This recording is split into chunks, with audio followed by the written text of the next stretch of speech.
Yeah, hello, one of people. Yes, this is Einstein in a Flash, season 6. And yeah, today I'm in high spirits. Unlike the last time. Forgive me. Forgive me. Last time was Um, yeah, today is the day that will be discover one of the pinnacles of science. Just keep on watching. Yes, so there has been this thing circulating around that we are the ones responsible. At first, I was hearing that they are magicians. they have been blaming us. I don't know why. Wow, like how? I was hearing that there are magicians around, there are wizards, there are witches that are causing some problems, and now now the tables are turned. Even magic. Now they are telling us that they believe that they are scientists. That since we are the big boss scientists in town, all the blames on us. All the blames on the us. big bosses in science. But today we are trying to. Okay, we won't do away with the blame. Yes, because we are part of your community. We are part Sure, of you. sure. We are one family, and we want to solve this problem as quickly as possible. So today will be a step closer to solving the problem that we have currently. In recent times, we've been talking about energy manipulation. Yeah, in season 5, we talked about matter manipulation. In season 6, we are going to delve more into energy manipulation. And Omar here did a very wonderful job of explaining how actually energy moves. You see, our understanding of energy has been wrong for a very long time. And today, me being happy doesn't mean I'm over here yet. Bro, you got to move over, bro. Yeah. Nah. What is done, bro. Okay. Let's move forward. So energy is one of the most misunderstood concepts in physics. People perceive energy differently. Like example is the scenario Omar was giving you in the last video. Yeah. And when we have alternating currents moving or through our transmission lines coming to our homes, yes, people think that the electrons are the ones carrying the energy and then bringing it to us home. No, that's not what happens. Energy itself is just the reaction of matter to fields of energy fields, and then the disruption of these energy fields is what we call electromagnetic waves. So when we have electrons, the field that these electrons create are called electric fields, right? So if we have moving protons too, you can say maybe proton field. Yeah, gluons, yes, gluon field. And this is just the theory of quantum field theory. Quantum field theory, just what it's about. It's about The Higgs boson has mass but no electrical charge. Elementary particles are actually fields due to their wave-like nature. Ripples of the electric field cluster into a bundle of energy we call electrons. There is a quark field, a Higgs field, a gluon field, etc. Quantum field theory is a combination of quantum mechanics, special relativity, and classical field theory. Therefore, every particle could be represented by a wave in its field. The Higgs field is spread out through all aspects of our universe, and a disturbance in this field is what we call the Higgs boson. the Large Hadron Collider. Yeah, I think you've seen Three Body Problem, the first episode. Devastating death, but not the death, not the death, the actual accelerator. Yeah, that's a typical example of a particle accelerator. Yeah, so they've been able to discover Higgs boson. This field, some time ago, I explained that this Higgs field is the one that is responsible for giving particles their mass. So inside the nucleus, right, we have protons and neutrons. And we have something we call mass defect. So when we are calculating for binding energy, the protons and neutrons have more mass, combined mass, than the mass of the nucleus. Doesn't make sense. Why? Is because the entities of this nucleus, that's the protons and the neutrons, are also connected, or they are, yes, let me say, connected to an external field outside the nucleus called the Higgs field. And this Higgs field is what gives these protons and neutrons their mass. Yes. So they are mass giving particles. The Higgs bosons are mass giving particles themselves. So These particles are what we call the God particles. The God particles, in the sense that these particles are the particles that gives every particle their mass. That's what was believed, even though not 100%. Yes, that's why they are called the God particles. But then that is not where our attention is. You see, we are trying to manipulate energy, and in manipulation of the energy, I want us to draw our attention into the small, like I said earlier. So, when we want to enter deep into the nucleus, we are entering into the region of strings, the string theory. This is a theory that combines quantum gravity and then general theory of relativity. Strings are vibrating. You see, the vibration of these strings is what actually gives the particles their mass.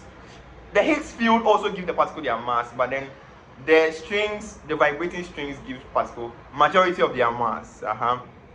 The vibration is what causes the strong nuclear force, of course. So these strings that are vibrating, we want to manipulate the energy, which is mass. You already explained that according to Einstein's E equals mc square equation, energy is mass. Yeah, my equation. Energy is mass. Energy. And then we have strings. What do? The strings are vibrating. Now, vibrating strings, we can accustom or you can compare them to normal strings that we have. Just that these strings, they are vibrating so fast and they are fundamental, they are one dimensional, that they are unpredictable. But we don't need their unpredictability because we have probability amplitude on our side. So what we do is that vibrations, the strings are already vibrating. So we create nanotechnology or technology smaller than the nanoscale, pico technology. In fact, because the diameter of these small particles, they are in a femto region. So we can create femto technology. So we have these tiny technologies. They are not going to do anything. What they are going to do is that they're going to send vibrating signals, right? They are not like molecules where we can use infrared to cause vibrations within them. These are strings. So we just send vibrating signals, vibrokinesis. So when we send these vibrating signals, we can vibrate these strings in a manner of our choosing. So when we study the Fourier transforms, yes, Fourier transform is just this mathematical method or tool we use to bring down complex mathematical, questions or problems, and then we accustom them to sine and then cos waves, right? So it comes in a wave-like pattern. It's a computational mathematical, approach. So when we use the the Fourier transform, you can see that we can in a wave-like nature. You see, sometimes when you're drawing the waves, they move in some certain patterns, right? Up, down, up, down, up, down. But when you have multiple waves and then you are trying to combine these waves, sometimes it becomes a messy diagram. So what you do is that computationally we can, circulate these waves and then draw them in a different pattern. You see, so these strings, the vibration or the vibrational pattern of these strings, you can compare them to that of music, right? Sounds. And then we can use Fourier's transform to map the melodiousness or the waves or the wave nature of melodious music, right?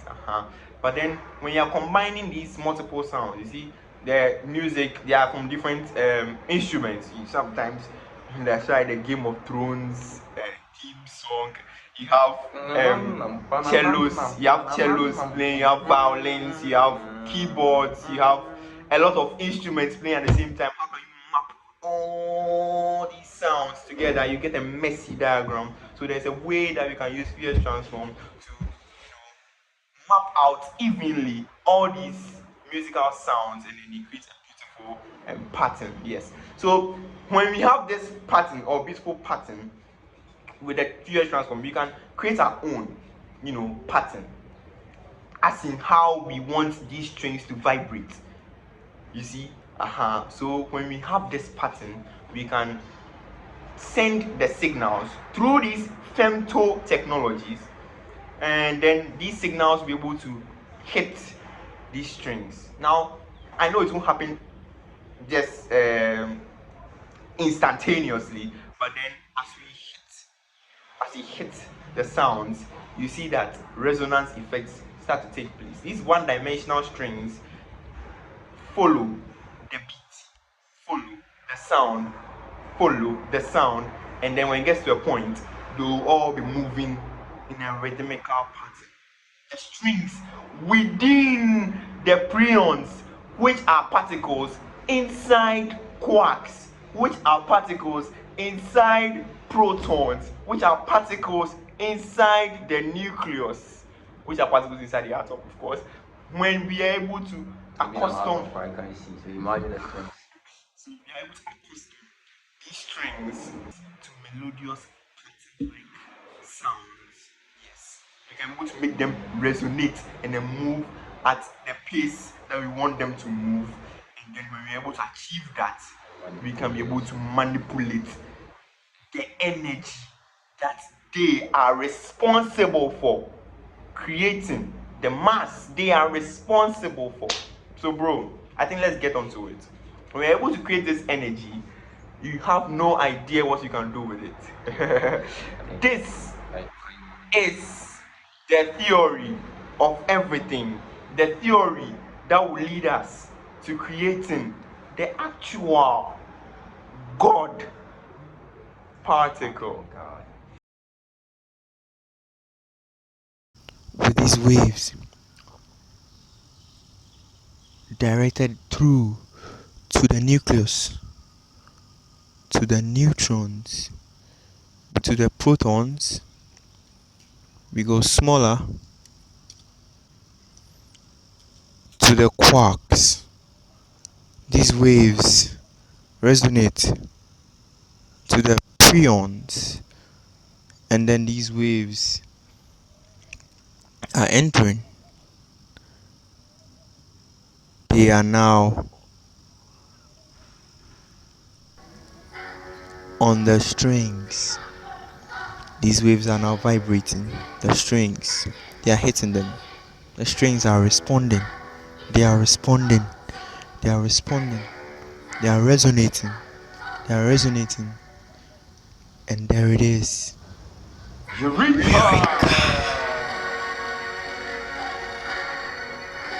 Yes, so you saw that. Eureka! Found it. Yeah, we can't leave you guys. Of course, I know you like the without fun. Yeah, I know you like the fun. fun fact. You know that these small vibrating strings, Uh-huh. they mix up the entire universe you live in. So actually, these small vibrating string connects each individual, everything matter to each other in such a So way. we Basically, so are all connected. connected.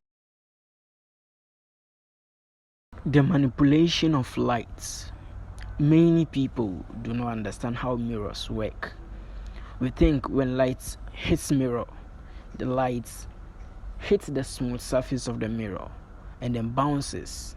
But in actuality, mirrors absorb the particles of the light, that is the photons, and re-emit another of the same frequency. This photon remains within the mirror or within the atom, and its continuous reflection is as a result of constant replacement of this photon. Now, let's take these individual mirrors or individual atom of the mirror, which I will specialize in. Photonics is a science of manipulating light, and light is what makes us live. Taking the properties of light, we have reflection, refraction, interference, and then diffraction. All these properties could be exhibited by each atomic mirror. So this is how illusions work.